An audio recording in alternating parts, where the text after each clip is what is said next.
Assalamualaikum warahmatullahi wabarakatuh. Perkenalkan, nama saya Erna Erviana, NIM H1L013062. Kali ini saya akan memberikan tutorial mengenai bagaimana cara penggunaan aplikasi yang saya buat dalam rangka menyelesaikan tugas akhir yang berjudul Rancang Bangun Aplikasi Pengelompokan Data Indikator Kesejahteraan Rakyat dengan metode Fuzzy Chain Clustering berbasis website. Nah, aplikasi ini akan mengelompokkan data indikator kesejahteraan rakyat suatu daerah menggunakan metode Fuzzy Chain Clustering, sehingga nanti daerah-daerah kandidat datanya akan terkelompok berdasarkan jumlah kelompok yang diinginkan. Kelompok ini terbentuk berdasarkan kemiripan dari setiap sifatnya, dari setiap nilai variabel indikatornya. Nah, aplikasi ini mempunyai 3 pengguna, yaitu super admin, admin, dan user. Super admin merupakan orang yang memiliki hak akses tertinggi di dalam aplikasi. Super admin merupakan orang yang memiliki hak akses tertinggi di dalam aplikasi. Super admin berwenang mengelola seluruh data yang ada pada aplikasi. Admin adalah orang yang memiliki pengetahuan mengenai indikator kesejahteraan yang sedang digunakan. Admin ini yang paling memiliki wewenang untuk mengubah data indikatornya, menentukan indikator apa saja yang sedang digunakan untuk mengukur kesejahteraan rakyat. Admin ini bisa dipegang oleh kepala bidang statistik sosial Badan Pusat Statistik. Kemudian user adalah orang yang memiliki kepentingan untuk melakukan pengelompokan data indikator kesejahteraan rakyat saja. User tidak perlu melakukan login untuk menggunakan aplikasi. User ini bisa jadi adalah staf dari bidang statistik sosialnya, atau dinas sosial, ataupun dinas pendidikan, ataupun peneliti atau ilmuwan. Kita akan masuk ke aplikasi. Ini adalah halaman pertama yang tampil ketika aplikasi dijalankan. Halaman ini diperuntukkan untuk user. Terdapat menu beranda, pengelompokan, bantuan, dan masuk. Beranda ini memuat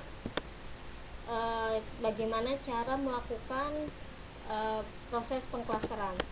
Terdapat langkah demi langkahnya yang dijelaskan secara detail.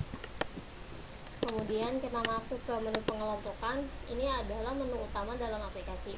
Pada menu ini akan dilakukan proses pengelompokan data indikator kesejahteraan rakyat. Ada 2 langkah. Pertama, kita tentukan dulu jumlah daerah yang akan dikelompokkan. Nah, pada percobaan ini akan dikelompokkan sejumlah data daerah dari tiap kabupaten dan kota se-Jawa Tengah pada tahun 2014. Data yang saya ambil ini berasal dari buku indikator kesejahteraan rakyat Provinsi Jawa Tengah tahun 2014. Terdapat 29 kabupaten dan 5 kota yang nantinya akan dikelompokkan. 29 kabupaten dan 6 kota, maka 35 data. Kemudian diklik unduh formulir indikator kesejahteraan rakyat. Dengan menekan tombol unduh formulir indikator kesejahteraan rakyat, maka formulirnya akan terunduh. Formulirnya akan berbentuk seperti ini. Ini formulir hasil hasil unduh dari aplikasi. Indikator ini indikator kesejahteraan rakyat yang sedang digunakan, yang akan kita gunakan. Kemudian subjek ini diisi oleh data sejumlah daerah yang akan dikelompokkan. Jumlahnya ada 35 data sesuai dengan inputan yang kita inginkan. Kemudian pengguna hanya tinggal mengisi datanya saja. Jika sudah diisi, hasilnya mungkin akan seperti ini. Ini data indikator kesejahteraan rakyat Provinsi Jawa Tengah tahun 2014. 29 kabupaten dan 6 kota. Ini setelah diisi seperti ini. Kemudian kita lanjut ke langkah kedua. Langkah kedua, kita isikan data wilayahnya Jawa Tengah periode 2014. Kita akan mengelompokkan dua kelompok saja.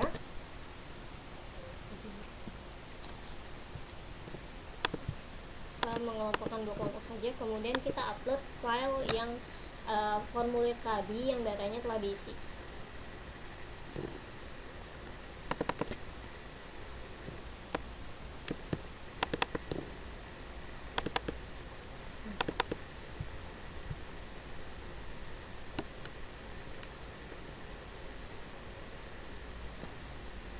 Nah, kemudian kita klik proses.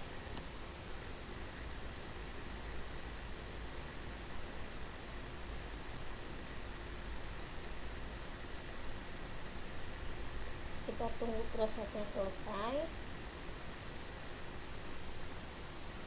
Nah, setelah prosesnya selesai akan tampil data seperti ini.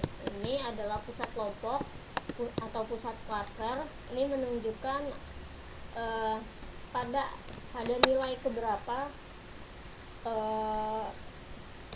pada nilai keberapa pusat klaster dari indikator pertama. Di klaster 1 ini A1 adalah kepadatan penduduk, maka pusat kepadatan penduduk pada klaster pertama bernilai 2070,278. Pusat klaster rasio ketergantungan pada klaster pertama senilai 49.185 dan seterusnya. Ini adalah pusat kelompoknya. Kemudian ini hasil pengelompokannya dari 29 kabupaten dan 6 kota. Hasilnya pada klaster kedua, klaster pertama terdapat 27 daerah dan klaster kedua terdapat 28 daerah. Nah, setelah dilakukan pengelompokan ini, pengguna hanya tinggal memberikan label terhadap kelompok-kelompok tersebut. Baik label, misalkan label kelompok sejahtera, kelompok tidak sejahtera, seperti itu. Kemudian untuk melakukan cetak, tinggal klik cetak.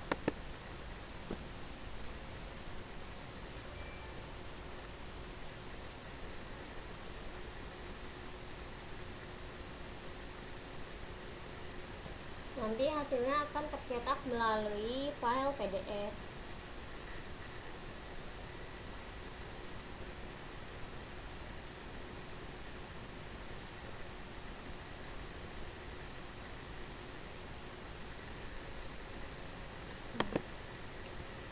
Download.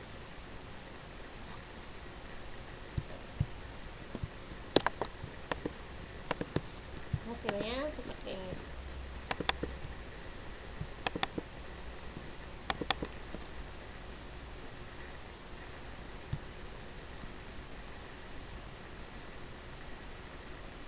Nah, ini hasil downloadnya, sama seperti yang ada di interface aplikasi.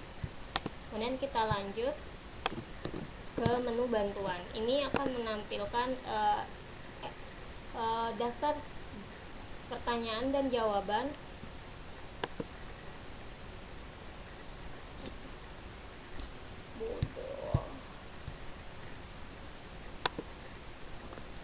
ya. Ini adalah halaman bantuan. Halaman ini akan menampilkan daftar pertanyaan dan jawaban yang mungkin ditanyakan pengguna dalam penggunaan aplikasi ini.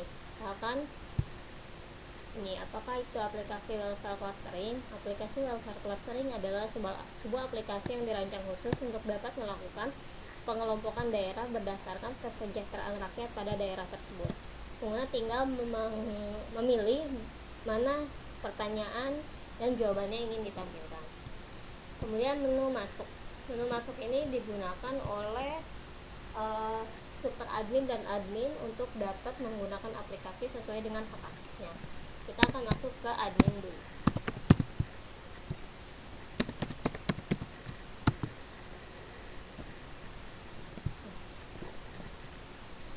Nah, ini adalah halaman admin. Halaman beranda admin sama seperti halaman beranda user.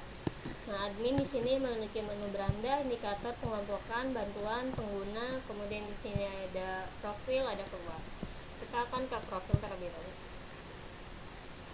Nah, profil ini akan memuat identitas dari si pengguna, si pemilik akun, baik dari identitas pribadinya seperti foto, nomor identitas, nama, jenis kelamin, email, telepon, institusi, kemudian ada juga data loginnya, nama pengguna dan kata sandi. Untuk dapat mengubahnya, diklik icon ubah pada masing-masing data. Misalkan ini, kita ganti kemudian kita ganti fotonya.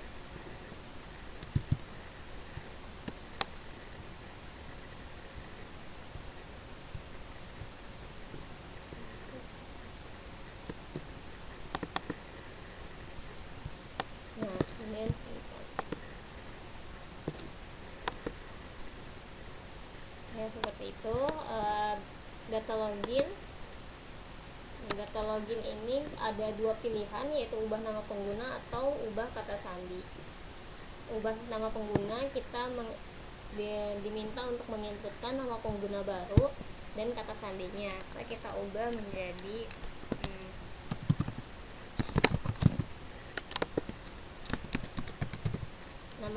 nama penggunanya sudah berubah. Begitupun dengan kata sandi. Nah, di sini kata sandi yang diminta menginputkan kata sandi lama, kata sandi baru, ulangi kata sandi baru. Nah, kata sandi baru tidak cocok, kita salah menginputkan.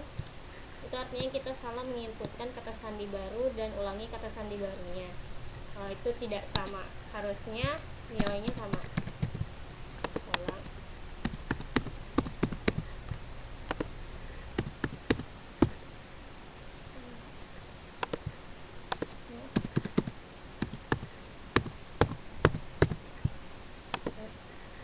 Nah, ubah kata sandi berhasil.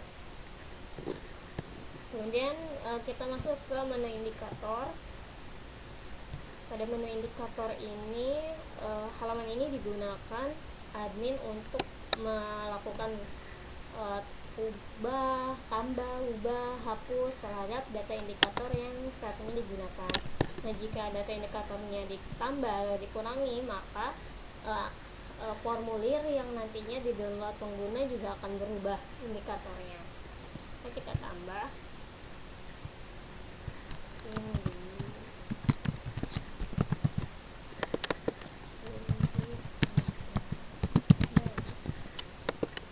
Nama indikator ini diisi dengan indikatornya misalkan jumlah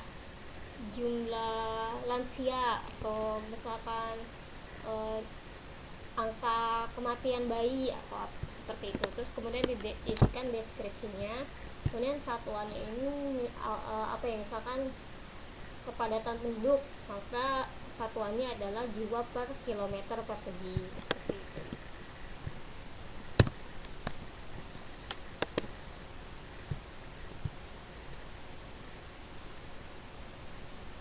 Nah, ini sudah bertambah.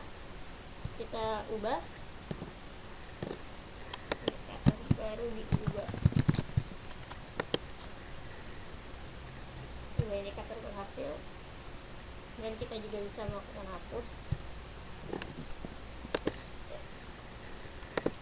Untuk menu pengelompokan ini sama seperti sebelumnya, jadi tidak perlu kita uji coba lagi. Menu bantuan ini juga sama, menampilkan daftar pertanyaan dan jawaban yang mungkin akan ditanyakan oleh pengguna terkait penggunaan aplikasi. Kemudian di sini ada pengguna. Nah, pengguna ini merupakan halaman yang menampilkan data super admin dan admin yang terdaftar dalam aplikasi. Admin tidak bisa menambahkan admin baru ke dalam aplikasi, namun dapat memberikan rekomendasi kepada super admin mengenai siapa orang yang tepat untuk dijadikan admin dalam aplikasi ini. Bisa diklik direkomendasikan admin. Nantinya hasil rekomendasi ini tidak langsung menjadi admin, melainkan dikirimkan ke halaman super admin, dan super admin yang akan menentukan diterima atau ditolak.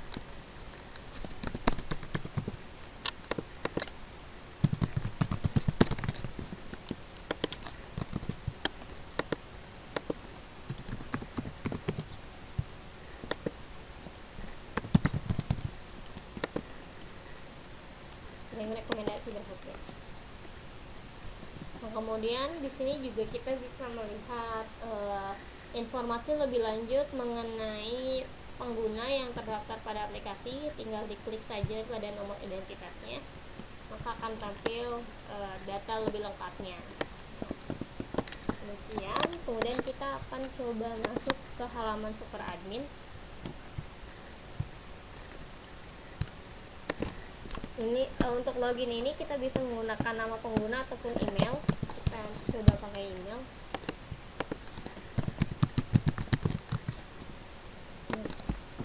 Ini halaman super adminnya. Pada halaman beranda super admin terdapat hasil rekomendasi admin yang baru saja dikirimkan. Kita bisa terima atau tolak. Jika kita tolak, maka datanya terhapus begitu saja. Namun jika kita terima, maka orang yang direkomendasikan ini akan mendapatkan notifikasi via email, pemberitahuan via email bahwa dia telah terdaftar sebagai admin pada aplikasi pengelompokan data indikator kesejahteraan rakyat. Kemudian akan diberikan juga data loginnya berupa nama pengguna dan password.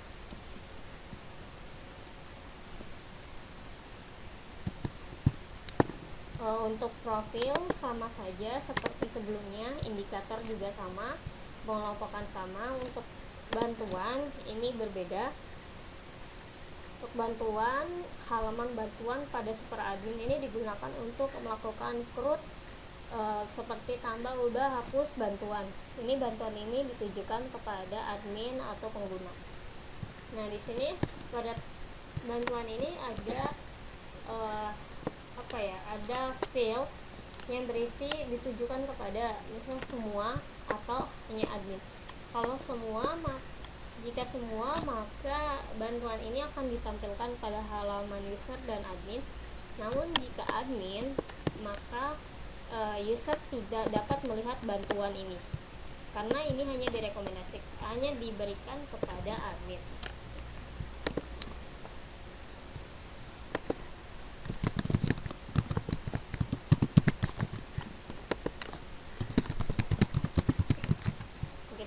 Pilih untuk admin ke semua. Nah, tambah bantuan berhasil.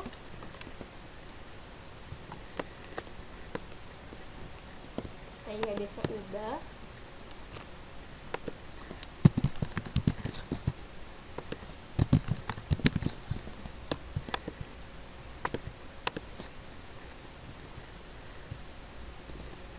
Kemudian kita bisa hapus.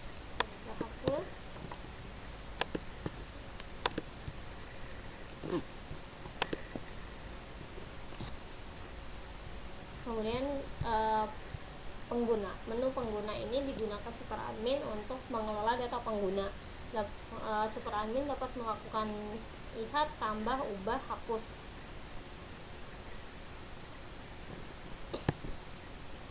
Jika tambah, maka seseorang yang ditambahkan sebagai admin akan menerima notifikasi via email bahwa dia telah terdaftar sebagai admin.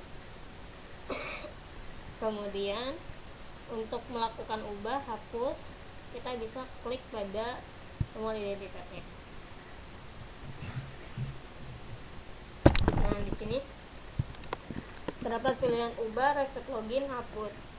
Ubah ini untuk mengubah datanya, data identitasnya.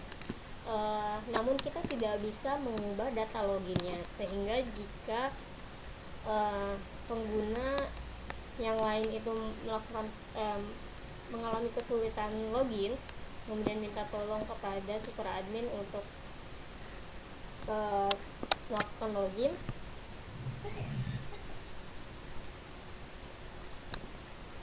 Untuk mereset akun login, maka super admin cukup mengklik reset login di data pengguna tersebut. Jika diklik, maka pengguna yang data loginnya direset akan menerima pemberitahuan mengenai data login yang baru. Kemudian menghapus, ini untuk menghapus pengguna.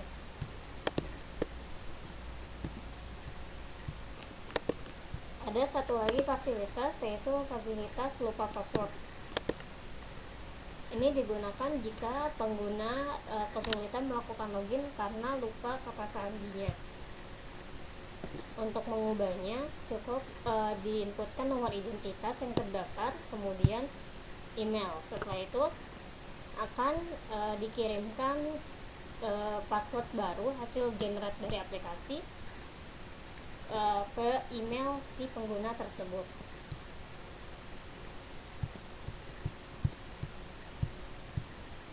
Ya, demikianlah aplikasi pengelompokan data indikator kesejahteraan rakyat dengan metode Fuzzy Chainring Clustering yang saya buat. Kesimpulannya, aplikasi ini digunakan untuk mengelompokkan data indikator kesejahteraan rakyat pada suatu daerah, di mana pengelompokan ini dilakukan dengan metode Fuzzy Chainring Clustering.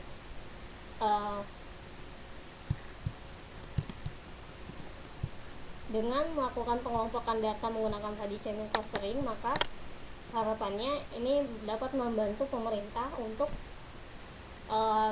lebih cepat dalam menentukan daerah-daerah mana yang kesejahteraannya baik ataupun buruk, sehingga pemerintah akan lebih terfokus kepada daerah yang dianggap memiliki kesejahteraan yang buruk, sehingga pemerintah dapat memfokuskan kegiatan yang berkaitan dengan upaya peningkatan kesejahteraan terhadap kelompok atau klaster yang dianggap memiliki kesejahteraan yang buruk tersebut. Demikian, Assalamualaikum warahmatullahi wabarakatuh.